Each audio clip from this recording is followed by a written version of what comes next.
Ito ang GMA Regional TV News. Mainit na balita mula sa Luzon, hatid ng GMA Regional TV. Patay ang isang guro na dati ring beauty pageant finalist matapos barilin ng riding in tandem sa San Manuel, Isabela.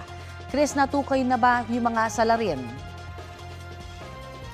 Connie, inaalam pa ang pagkakakilanlan ng mga salarin. Base sa investigasyon ng pulisya, kakasundo lang noon ni Luliet Jane Ramillo de Guzman sa 3 anak ng barilin sa harap ng kanilang bahay sa barangay Kabaritan. Nagtamo ng tama ng bala sa mukha at iba pang bahagi ng katawan ng biktima. Ligtas naman ang kanyang mga anak. Ang mga salarin nakatakas. Inaalam na ng pulisya ang motibo pati na ang kalibre ng baril na ginamit sa krimen. Hinahanap pa rin ng mga otoridad ang biyuda ng isang dating kapitan sa barangay Balibago sa Angeles, Pampanga. Sa pagsusuri ng CCTV sa bahay ni Maria Teresa Mamak, may narinig na tila isang sigaw bandang alas 7:30 ng gabi noong February 12. Ayon sa pamilya Mamak, bandang ganong oras din nang huling makita ang driver ng kanilang pamilya.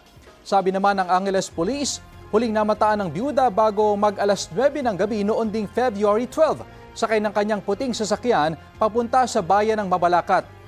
Kwento ng isa sa mga anak ng nawawala, natagpuang abandonado ang sasakyan sa plaza ng bayan ng Magalang. Nang inspeksyonin ang bahay ni Mamak, may mga nakitang bakas ng dugo sa pader, washing machine, gripo at wheelbarrow. Nag-alok ng 200,000 pesos na pabuya sa makapagsasabi kung nasaan si Mamak. Patuloy ang investigasyon. Ito ang GMA Regional TV News. May init na balita sa Visayas at Mindanao, hatid ng GMA Regional TV. Pinagbabaril ang 2 sakay ng motorsiklo sa Bacolod City. Cecil, sino bang bumaril sa kanila?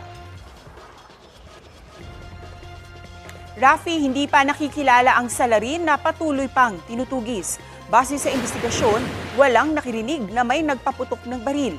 Natagpuan na lang daw ang mga biktima na nakahandusay sa kalsada. Dinala sila sa ospital pero pumanaw ang isa sa kanila. Kritikal naman ang lagay ng isa pa. Inaalam pa ang motibo sa krimen ayon sa pulisya.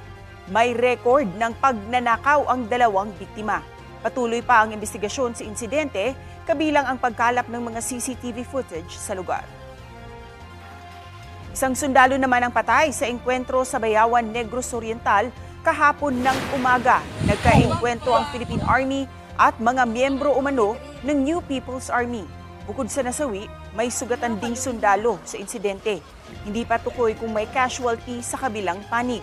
Ayon kay 302nd Infantry Brigade Commander Brigadier General Jason Pumawan, nagsasagawa sila ng combat operation noon nang paulanan bigla sila ng bala.